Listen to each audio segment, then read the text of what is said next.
things that could be. And you're like charged with this energy. But what you do can only be one. This is why a lot of times the artist is very painful, because it's almost like you're killing off your children. But these possibles crystallize. It's a process of crystallization. And it's a beautiful image, crystallization. It's like when you have sugar candy, rock candy, and you have sugar water, and you put in a single piece of yarn, and then you leave it overnight, and the water crystallizes around it. The whole water is full of fruitfulness. I'm in this state, this inspired state, and I know that whatever I touch is going to be turned into gold. What am I going to touch? And if I let it move and I start to work at it, it starts to come, and I say, that's what it has to be. Well, see, it's like, that's what it has to be. And then you can't get the guy to change. That's what's so hard about it. Is that the idea that choice is a process of this choice of the idea is imperative. It has to be such. So just think of a woman decorating her house. It was very artistic. She'd be like, no, it has to be green. And you're like, no, it can be, no, that's garbage green. It's this green. And you're just like, what is going on? And it's because she really has an idea. And that idea, it may have had moments where she was searching. But another thing, because it's an ideal, this art, it's idealistic, it also it highlights the individual. I'll give you an example. Neil Diamond, one of my favorite artists, composed music to the soundtrack of a movie called Jonathan Livingston, Seagull. And it's a pathetic movie, but he's got some really cool pieces in it.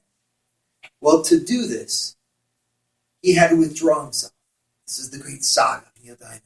This is his spiritual heritage. It's this stupid movie about it's a wonderful movie that a lot of people really like, including myself, in many admirable parts. There are no stupid things or stupid people. Everybody is a winner in this world. And in this movie, there's a seagull that gets illumination. And he decides that he can learn to dive better than the other seagulls. So he practices, and breaks away from the other seagulls, and he goes on a journey. And he talks with a horse, and he ends up becoming transfigured into a whole new species of bird. Like I said, it's a wonderful film. Far be it from that, I watched the whole thing. This is a cartoon. No. The bird, it's like a little movie, and the bird's talking to the horse. I really recommend it, because like I said, everything is good in this world. So he wrote the soundtrack to it. To write the soundtrack, what did he do? This is the whole saga. He goes off by himself into a beach house. For 9 months, he lives by himself, being inspired by the waves and sand and nature. And alone on the shores in deep contemplation, he creates this music, which is his gift to the world. You're like, you got it, it's total artistic. There's nothing wrong with it. I actually like it a lot. I can sing the songs for you if you want. It's really good. Some of it. But what notice the process. It makes sense if you're an artist. I have to be by myself. I have to be in my room. I have to wear my jeans. I have to put my shoes on. I can't teach well if I haven't brushed my teeth. That's why tonight, I'm good. I haven't brushed my teeth. My mind isn't clicking. So it's like, isn't that weird? Because you need to have this milieu that's rich, and it makes you able to do all kinds of things. But that process of crystallization in a lot of us never happens. So you're in front of the paper, and you're just like, I just don't know what to write. I'm supposed to write 3 ideas. Introduction, 3 ideas, conclusion. And then you're just like, It's really hard, because it's not controllable. You can dispose yourself towards it. You could be like, maybe I'm just burdened down by too many thoughts. Clear it out. If I could do that, I'm going to go to jogging first, then I'm going to hit that. Like I know when I've got a big talk to give, I never write it down. But for a week ahead of time, I'm thinking. It's just stewing. I know my creative process, how it works. What did one of you give us an example of a creative process? Talk to me about what I'm talking about. How is it that you know what you need to do when there's nothing that exists and you have to make it happen? So if I were to give you a job, if I were to say to one of you who's ever going to be a volunteer, do you have a volunteer? We're going to do a creative process right now. You want to volunteer? Maybe. Okay. So Bree, if I were to say, decorate this room, what are you going to do with this wall? Do something with this wall.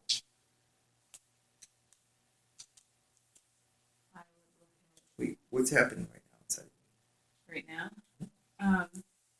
I'm thinking of what is missing, and then I'm also... How can you think of what is missing?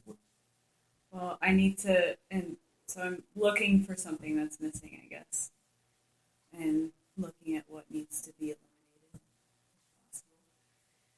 eliminated, and then that's amazing. Can I pause? The pause button. Listen to what she just said. There's an ideal in her brain that she can't even say what it is yet, but it exists, and she's comparing the reality against what the ideal is, what needs to be there, and what ought not to be there. How does she know that? You could ask other people, and they would be like, "I have no idea." But if you ask Bree, she's like,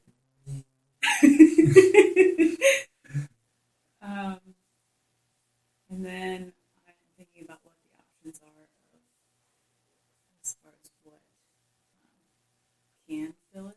So, like, what we have, what our resources are. And what our limitations are. So, like, painting or removing painting. Unfortunately, not an option. I want you to think of something, not tell us. I want you to think of something you could actually do there. Think of the best thing you could do with that wall. And then just tap the table when you have it in your brain. Don't tell us. But I'm asking a question first. As is, like, something I can do to decorate this wall as is, or like I could... As is, okay. to make it awesome.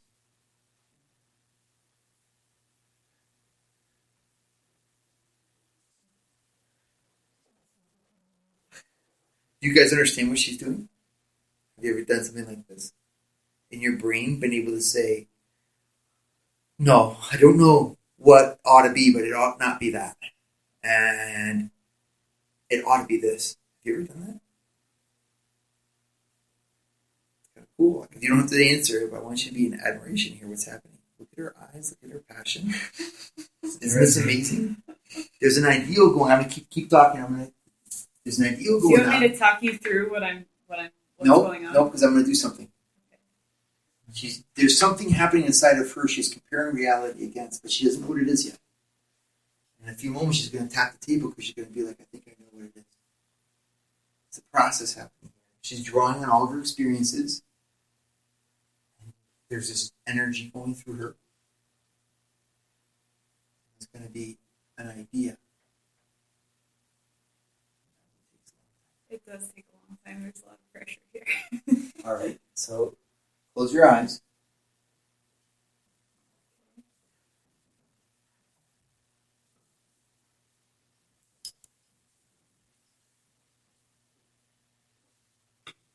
Okay. Open your eyes. Mm-hmm. This is what ought to be. I was imagining like multiple... No, this. This is the best thing. How do you get off saying it's not? Because you're wrong. Isn't that amazing? How did she form an opinion about this process? And it's imperative. It can't be that. Isn't that amazing? Now, Vince, you would do the same thing when it came to beer. Thank you, Bree. You were very courageous. And I'd love to have your ideas on that wall sometime. Uh-huh. I can give you a couple. Vince, the same thing would happen with your beer. Because that's what's going to make you a master. If you're not, then you just run the bar, but don't be the chef or whatever the beer master is. Hire a master who actually knows his beer, and you might be more or less. But when you meet a beer master, he's going to be rough dude. You don't mess with him. This is my beer, and this is the best way to do it. Mm-hmm. There are great beers out there, but if you want my great beer, it's this. Mm-hmm. And there's a process to follow, and I've mastered it. I remember one time I was working with a chef, and he told me to cut cheese up for the cheese plate. And he said, make squares. He was from Austria. He should have said make cubes, but he said make squares. So I sliced the cheese really thin in squares. And he got so mad, he almost threw it at me. Who would eat this? You can't even eat this. I remember because I was like, oh, because I wasn't even thinking about eating it. I just know he said cut it into squares. So I cut it into squares. He's like, there's no texture there. He was so furious. It's like he had an idea. Which means he had a source of an ideal. And when you have an ideal, you become critical, judgmental, and harsh. And the stronger your idea, the greater your temptation to harshness. You start calling movies stupid, and people stupid, and ideas stupid, and songs stupid. Who are you? Because I know what should be. Well, do you really? And if you really know what you should be, people actually tuck tail and they say, okay, it was stupid. Because you really do know. If you don't know, then you have to fight your idea. But you see how that process works. The point I wanted to get off in today's class is this beginning. The stronger your quality experiences, the more rooms you've been to, the more wine you've drunk, the more dresses that you've seen and experienced, the more decorators that you've frequented and studied, the more that your inspiration is going to be ready. But if you don't have that inspiration, you're just an art historian. You're a master of decorating styles. But you wouldn't be able to decorate yourself. There's a special thing about an artist, which they say, a lot of artists say, it's like a vibration. You even heard it in there, thundering through, there's something inside of them like an electrical energy. And that's what makes them so awesome, is that they can draw on all that experience, but there's something new. So now go for the final exam. Inspiration, source of knowledge. There's something new. All of a sudden, they're like, there's something that's never been said or done before. It's this. So when I sing that piece, or I play that piece, I play like no one's ever played it before. Because otherwise, you're boring. You're not an artist. It's like, oh, I drew that. That's like everybody else. You need to be your own flair. So artists will get mohawks, for example, when they're 22. Why would they do that? I gotta be my own man. They'll dress distinctively. They'll be on skateboards, tattoos, And it's why, because they're in there. There's a source of novelty. I'm living like no one's ever lived before, and the way that I live is awesome. Kind of cool. Where else do artists get that? Because that inspiration is what's dominating their life. So if they don't understand the power of intention, they'll think that their whole life is about being artistic. That's very dangerous. Because now you're living everything based upon an ideal that comes from you. And you go around measuring everything according to your ideal reality. It's very different from Mother Teresa. Imagine Mother Teresa being an artist, like, I'd like to change you. Mother Teresa changed herself. Between agere and facere, agere is more human. It's more perfect. Both are perfect. But facere won't necessarily make you happy. You'll end up killing yourself. Because you're always chasing after an ideal that's never good enough. So the artist finishes. And does he ever really have rest? It's great to look at the great artists. They were haunted. It wasn't good enough. It wasn't what I wanted. I have to do it again and again and again and again. All right. But to go over this again, your depth of experience is the quality and perfections of the world that become charged by this mystery of inspiration. It's not controllable. It comes from outside of you. But it's like this energy where suddenly you're playing piano a million times, but this time you know what you want to do. And that is a source of an ideal that becomes imperative. I have to play it this way. And so that inspiration that's the source of is imperative is a new thing. But it needs to be crystallized over time into the one thing that you want to actually do. An example of inspiration would be Horowitz playing Traumerei. So I'm going to play this for you to finish the night. He said that this piece was the hardest piece that he ever played. Would it help you to listen if you had the video? If it will, we'll plug it in. Okay. For some of you. Thank you so much.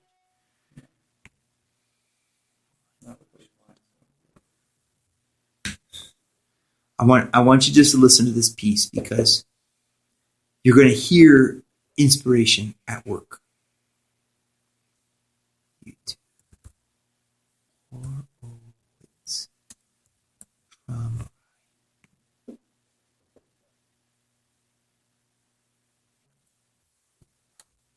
Okay. Do it this way. So this piece, he said, is the hardest piece in all of music to play. This is the greatest pianist. I can play it. It's the hardest piece to play because what it requires from the pianist, from the inside. And you'll understand maybe when you listen. If not, you'll at least enjoy a beautiful piece of music.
Now I'm going to play the same piece from at a different concert and listen to the different inspiration, different way he plays it.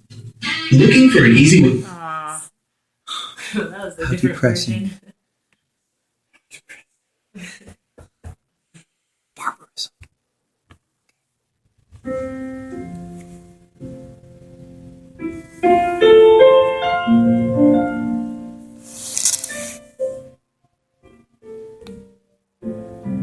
Hear how different it is? It's faster this time.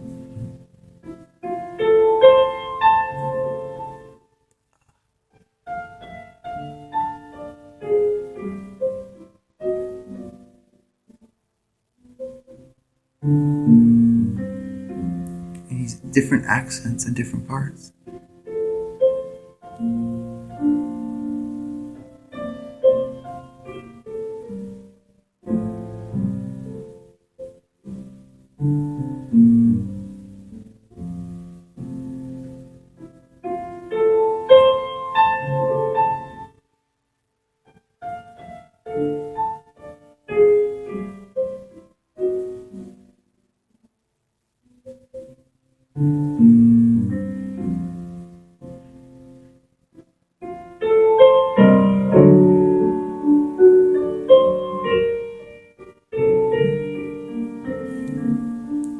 Much spookier.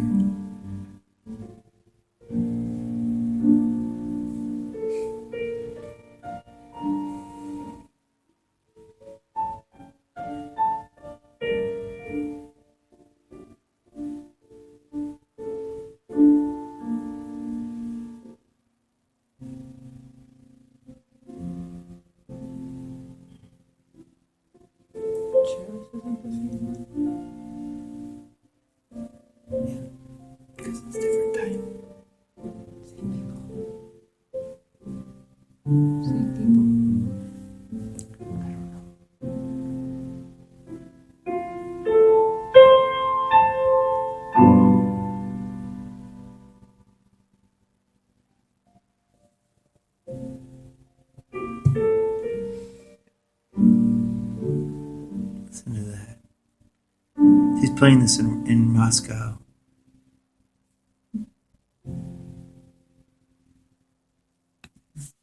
Played that in Moscow in front of he had been chased away from Russia. And for like 50 years, he'd been living in exile in New York. And then Gorbachev let him come back to do a concert in his homeland. And he's playing that piece. So what I want you to get out of that is the interiority of the artist. And you can, he's going to play it differently each time. There's going to be this presence in his mind of what needs to be there. And sometimes you nail it, and sometimes you don't. He said that his wife would come down and tell him afterwards whether he played well or not. Tonight you didn't play well, she would tell him. All right. Blessings on you all. Let's say our prayers.